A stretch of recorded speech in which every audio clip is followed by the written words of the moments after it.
Welcome back to our special election night coverage. I'm Sherry Jones. 6 News is your local election headquarters, and we'll be here for you all night long with numbers, interviews, and analysis.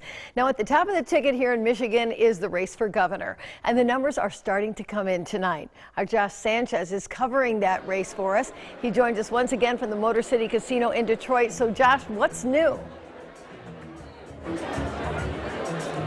Well, Sherry, the first set of speakers just got onto the podium and just left, which has changed the atmosphere of the crowd to one that's starting to charge up to one of growing celebration. Now, more than 100 people have filed into this concert venue ever since the doors opened around 8. Voters that I've spoken with say that the early results are keeping them confident. Many have started dancing and cheering as we waited for the first set of speakers. I did catch up with one voter before the event kicked off who tells me she's hoping for a victory for Governor Gretchen Whitmer. It's an amazing time in history for Michigan. We come together on many occasions, but this is very important because we're fighting for our rights, and we know that this governor cares about everyone, every citizen, especially the women of this state. Now, the most recent numbers that I have from the AP show that 19.6% of precincts are reporting in, and the results show so far 51.5% of votes going towards Governor Whitmer, with 46.9% of votes counted so far going to Republican challenger Tudor Dixon. We'll be following the results and reaction from both camps as the night goes on. Here for you in Detroit, Josh Sanchez, 6 News. Thank you, Josh. Now, there are many other races and issues being decided tonight. Mid-Michigan voters will also help choose the next Attorney General and the Secretary of State. They'll also decide whether to change the state's term limits and whether or not and how to outline our voting rights, as well as decide on reproductive rights, including whether to allow abortion in Michigan.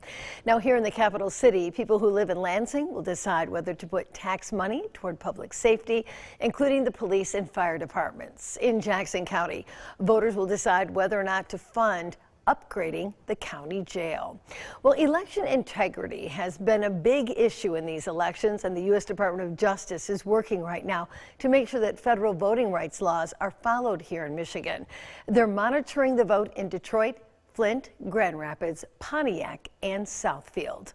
Now, those are just some of the 64 jurisdictions across 24 states that the department is keeping a close eye on.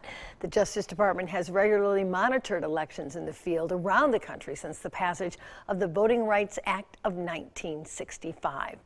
Now, earlier today, we spoke with Attorney General Dana Nessel about today's elections and if she anticipated any issues, particularly if she was concerned about candidates declaring early victory.